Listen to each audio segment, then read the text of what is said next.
Things that are produced in nature are supposed to naturally decompose. And so in a museum, we have to stop that process of decomposition and recycling back into nature so that we can have these collections for perpetuity.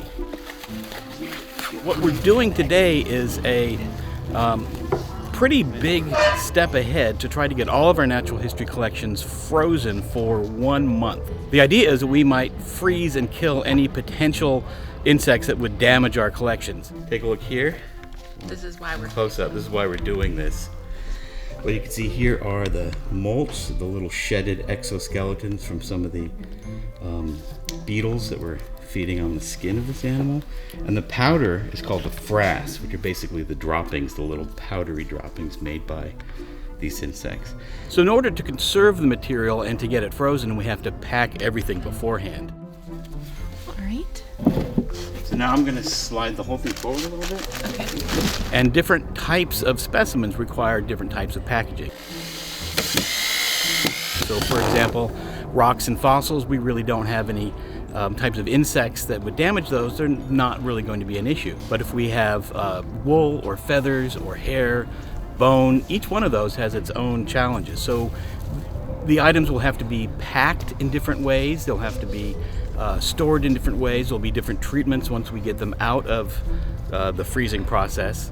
And so each type of specimen presents a different challenge. So if we have a preserved California poppy from our herbarium collection that was collected in the 1890s, that's going to be treated in a different way from, say, a coyote skull that was collected by Jaeger in the 1950s. Each aspect of our collection requires different types of conservation, different types of packing, but ultimately these are all going to get the same treatment, which is freezing to kill any potential pests.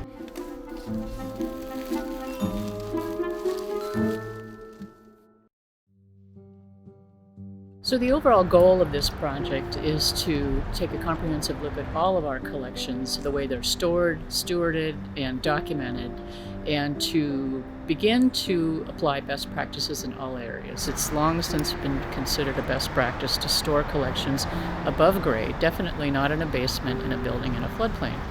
So it eliminates some of the risk to collections that could not possibly be moved quickly in the event of a weather emergency.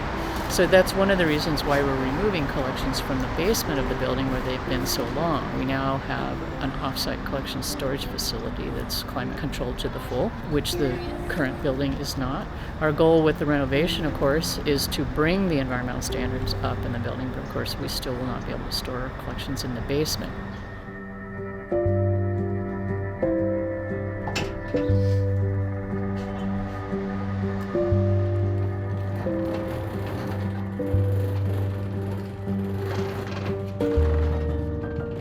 We are moving everything into some new archival grade cabinets so that we want to make sure we're not bringing any damaging insects with us into the new facility.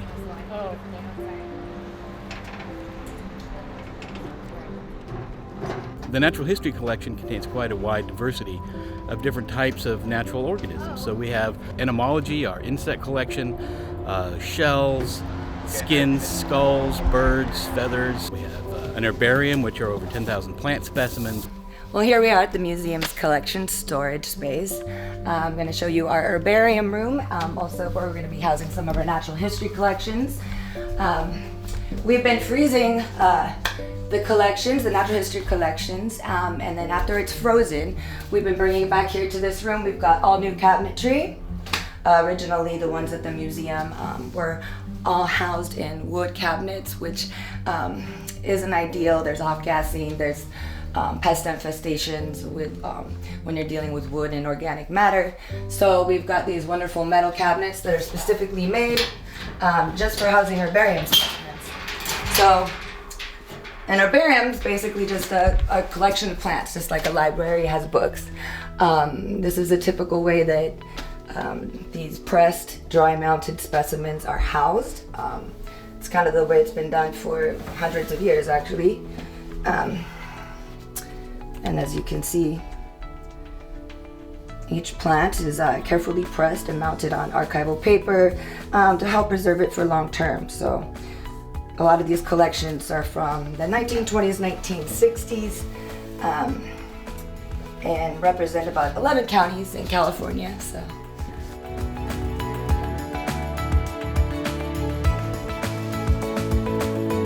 This is part of a comprehensive overhaul of the museum's operations and practices, starting from policies to the way we originate programming and the way we integrate our community to produce the kind of programs, exhibitions and programs that they desire and that reflect contemporary needs, telling the story of the past, telling the stories of the natural history in this area through the lens of the present.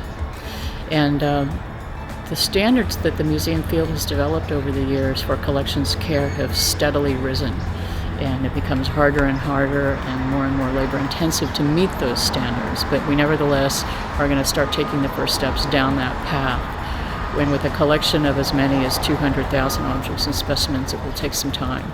This is just one of the first steps toward that.